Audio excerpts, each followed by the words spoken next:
आज तो मोए स्कूल बहुत रंग बिरंगा हो रखा है। चारों तरफ रंग बिरंगी फर्रियाँ हैं, म्यूजिक है, बच्चों की मस्ती है, किलकारियाँ हैं। ऐसा लग रहा है कि कुछ खास होने वाला है। अब आप लोग के मन में भी ये सवाल आ रहा होगा कि तोमोए में आज ऐसा क्या खास होने वाला है।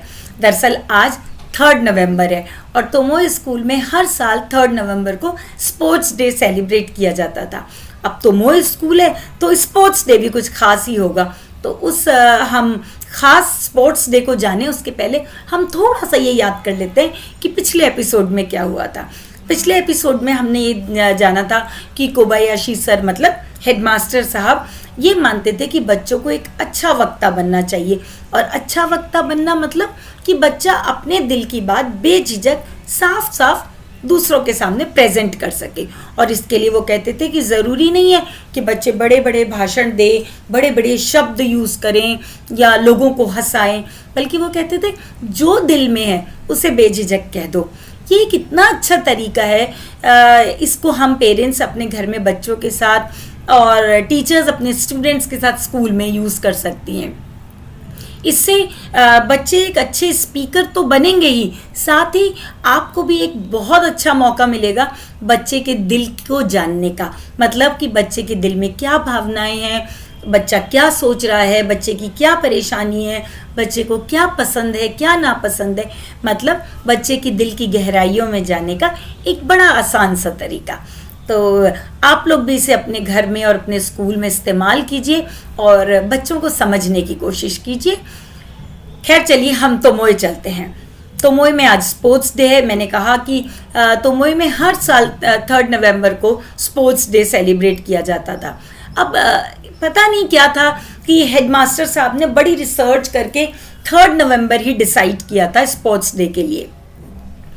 उनका मानना था कि पतझड़ के बाद यही दिन होता है जब बारिश होने की संभावना सबसे कम होती है। अब पता नहीं ये हेडमास्टर साहब की अच्छी इंटेंसिव रिसर्च का रिजल्ट था या सूरज और बादलों की भी हेडमास्टर साहब से दोस्ती थी, जान पहचान थी। वो कह देते थे आज हम आपको कोऑपरेट करेंगे। इसीलिए क्या हुआ कि किसी भी 3 नवंबर को तोमोए के बच्चों का स्पोर्ट्स डे स्पॉइल नहीं हुआ। उनकी मस्ती में कोई कमी नहीं आई, बच्चों की आशाएं कभी नहीं टूटी। तो चलिए अब स्पोर्ट्स डे स्टार्ट करते हैं। तोमोए में और स्कूलों की तरह कुछ स्पोर्ट्स तो होते ही थे, जैसे 3 टांग की दौड़ है, रस्साकसी है, ये सब तो होता ही था। लेकिन उसके अलावा भी तोमोए में कुछ खास स्पोर्ट्स होते थे जो कि हेडमास्टर साहब ने खुद ही इन्वेंट किए थे। और उसके लिए कोई बहुत बड़े बड़े इक्विपमेंट्स की ज़रूरत नहीं होती थी, बल्कि हेडमास्टर साहब जो स्कूल में अवेलेबल रिसोर्सेज हैं उनसे ही बढ़िया स्पोर्ट्स डे करवा लेते थे। उदाहरण के लिए एक वहाँ पे होता था एक कार्प मछली वाला गेम होता था, जिसमें कपड़े की एक बड़ी सी मछली कपड़े की रख देते थे और बच्चों को उसमें एंटर करना होता था कि मतलब पूंछ की तरफ से एंटर करो और सिर की तरफ से निकल जाओ। लेकिन ये सुनने में बड़ा आसान लगता है, लेकिन अंदर बड़ा मुश्किल होता था, क्योंकि वो इस तरह से टेढ़ी मेढ़ी सी होती थी कि बच्चे कभी कभी तो रास्ता अंदर ही अंदर रास्ता भूल जाते थे और वापस पूंछ की तरफ से निकल जाते थे। लेकिन कभी कभी बच्चे सही भी कर लेते थे। और वहाँ पे सिर्फ 3 ही ऐसी उन्होंने अरेंजमेंट कर रखे थे, 2 रेड थी, 1 ब्लू थी। तो 3 बच्चे एक साथ ये वाला कंपटीशन में पार्टिसिपेट करते थे।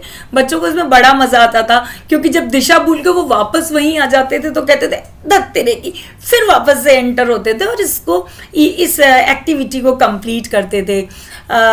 इसी तरह से वहाँ पर रस्साकसी का भी गेम होता था। रस्साकसी के गेम में जो यासुकी चांद जैसे जो मतलब हमारा वो बच्चा था जिसको पोलियो था, वो तो इसमें पार्ट नहीं ले सकता था, तो उनको उसमें बना दिया जाता था कि आप उस रुमाल पे नज़र रखोगे जब बच्चे कर रहे होंगे, तो इस तरह से उनको मौका मिलता था जज करने का। और एक गेम बड़ा अच्छा था, उसका नाम था अपनी माँ को ढूंढो। अपनी माँ को ढूंढो या किसी की माँ को ढूंढो, मतलब माँ को ढूंढो। उस गेम में क्या होता था, सारे पेरेंट्स भी चारों ओर बैठे हुए हैं और बच्चों को एक ऐसे सीढ़ी सी रख दी जाती थी, उसमें से ऐसे टेढ़े मेढ़े करके पार होके जाके वहाँ पे एक टोकरी होती थी, उसमें बहुत सारी स्लिप्स रखी रहती थी और बच्चा उस स्लिप को निकालता था और उसमें किसी का भी नाम लिखा होता था, और बच्चा पेरेंट्स के जो मतलब ऑडियंस और जो व्यूअर्स बैठे हुए हैं देखने वाले दर्शक दीर्घा में जाके चिल्लाता था। जैसे कि उसमें लिखा हुआ है साको चान की माँ, अब बच्चा जाके कहता था चिल्ला के साको चान की माँ जल्दी आओ। तो अब साको चान की माँ को तो हो सकता है बच्चा पहचानता हो, लेकिन किसी भी बच्चे की आ सकता है, जैसे कोरिनुगु की बहन बहन, अब उसको ढूंढो। किसी और बच्चे का नाम भी आ सकता था। तो इसमें क्या होता था कि एक तो बच्चों को बेझिझक किसी के साथ भी इंटरेक्ट करने का मौका मिलता था, और दूसरा ये तो बच्चों में झिझक तो खत्म होती थी, साथ में वो जो दर्शक दीर्घा में लोग बैठे हुए हैं वो भी ऐसा नहीं है कि चिप्स खा रहे हैं और गेम्स देख रहे हैं, नहीं, उनको भी बड़ा अलर्ट और अटेंटिव रहना होता था, क्योंकि जैसे उनका नाम पुकारा जाता था तो वो उठ कर के एक्सक्यूज मी कह के आते थे, और बच्चा उनका हाथ पकड़ के भागा भागा ले जाता था। और कभी कभी तो बच्चे की स्लिप अपनी मम्मी की खुल जाती थी, तो बच्चे चिल्लाते थे माँ जल्दी आओ हमें जीतना है। इस तरह का एक बड़ा प्यारा सा गेम था। तो बच्चों को इसमें बहुत मजा आता था। एक तो बच्चों को हिम्मत चाहिए कि किसी भी अनजान का हाथ पकड़ के चलने की, और उसके साथ दौड़ के जाना, एक्टिविटी करना, तो सब लोगों में एक अच्छी रिलेशनशिप, एक अच्छी बॉन्डिंग भी बनती थी, और दूसरा एक दूसरे से जान पहचान भी हो जाती थी। और एक गेम होता था वहाँ रिले रेस। रिले रेस हम सब जानते हैं, लेकिन तोमोए की रिले रेस भी अलग होती थी। वहाँ पे आपको मैंने शुरू में बताया था कि सभागार था, वहाँ सीढ़ियाँ थी, वो सीढ़ियाँ छोटी ही थी, लेकिन उसमें क्या होता था बच्चों को अलग ढंग से एक्टिविटी कराई जाती थी।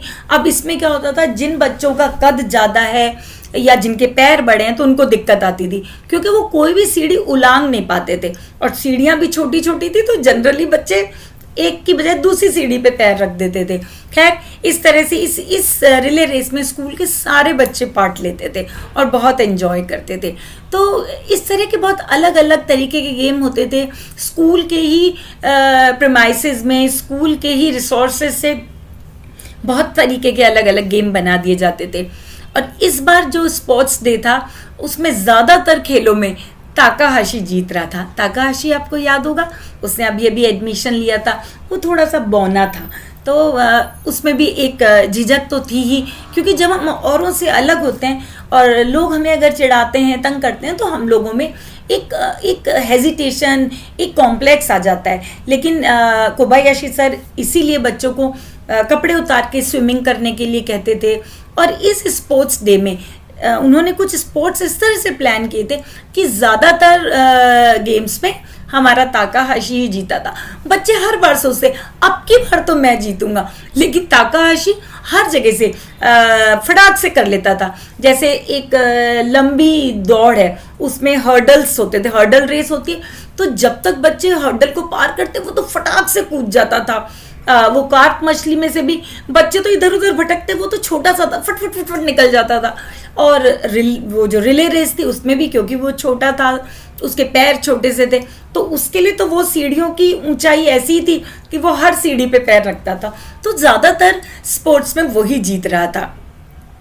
अब ये तो हुई जीत की बात, ये हुई तरह तरह के स्पोर्ट्स की बात। अब यहाँ पे बात आती है प्राइज डिस्ट्रीब्यूशन की। तोमोए स्कूल में प्राइज बेस भी बहुत अलग तरह के मिलते थे। बच्चों को प्राइज में सब्जियां दी जाती थी, जैसे फर्स्ट आने पे हो सकता है किसी को मूली मिल जाए, सेकंड आने पे प्याज मिल जाए, फर्स्ट आने पे, थर्ड आने पे पत्ता गोभी मिल जाए।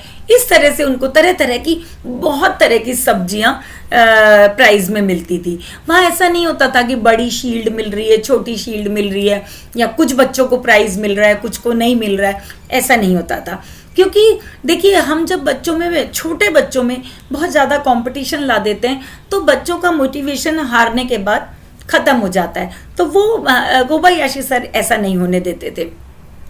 अभी मैंने एक छोटे बच्चों के, मतलब प्री प्राइमरी स्कूल में देखा कि बच्चों को सिर्फ, इतने सारे बच्चों में सिर्फ 3 बच्चों को प्राइज दे दिया। अब आपने अगर उस क्लास के 25 बच्चे हैं, 25 में से आपने 3 को अवार्ड देके मोटिवेट कर दिया, तो जो बाकी के 22 बच्चे हैं वो तो डिमोटिवेट हो गए। उनको लगेगा कि ये हमारे साथ क्या हुआ, क्योंकि बच्चा हमेशा अपनी तरफ से एफर्ट करता है, तो लेकिन कोबायाशी सर ऐसा नहीं करते थे। उनकी सोच थी कि सब बच्चों को इनाम मिलना चाहिए। अब जब बच्चों को ये मूली, प्याज, बैंगन मिले तो उनको बिल्कुल अच्छा नहीं लग रहा था। उन्होंने कहा इस इनाम का क्या करेंगे। हालांकि ऐसा नहीं है कि उन दिनों बच्चों को स्पोर्ट्स वगैरह में जब जीतने पे कॉपी, पेंसिल, पेन ये मिलते हैं, ऐसा नहीं था, मिलते थे और स्कूलों में मिलते थे। लेकिन तोमोए के बच्चों को तो ये पता भी नहीं था। जो शुरू से तोमोए में पढ़ रहे थे उनको तो ये इनाम पता थे। बच्चों को लग रहा था कैसे लेके जाएंगे ये इनाम, स्कूल से जब ये सब्जियां लेके जाएंगे तो सब क्या सोचेंगे। तो एक बच्चे ने कहा मैं क्या करूं, इस पत्ता गोभी को मैं तो फेंक ही दूंगा। कोबायाशी सर ने सुन लिया ये बात तो, लेकिन कोबायाशी सर बच्चों के हर कॉन्सेप्ट को क्लियर करते थे, उनके हर इमोशन को समझते थे, सुनते थे, महसूस करते थे। उन्होंने उन बच्चों से कहा कि बच्चों तुम मुझे बताओ कि तुम एक छोटी सी ट्रॉफी ले जाके क्या करते। आज जब तुम अपने घर जाओ तो अपनी मम्मी से कहना कि ये मम्मी आज आप इस पत्ता गोभी की सब्जी बनाओ। अब आप सोचो, आप कहोगे कि आज ये मेरी पहली कमाई है और बताना कि तुम कैसी सब्जी खाना चाहते हो। फिर जब मम्मी बनाएंगी तो तुम्हें लगेगा कि आज का खाना सब लोग मेरी कमाई का खा रहे हैं। तुम्हें कितना अचीवमेंट की फीलिंग आएगी। अब तो सोचने लगी कि मुझे तो प्याज मिले हैं, मैं प्याज का क्या बनवाऊंगी। फिर उसने सोचा कंद भी मिले तो मैं कंद की प्याज डाल के मम्मी से कहूँगी बहुत चटपटी यमी सी सब्जी बनाओ। और जब बच्चे घर पहुंचेंगे तो अब बच्चों के मन में चलने लगा, हाँ मम्मी से ये बनवाएंगे वो बनवाएंगे।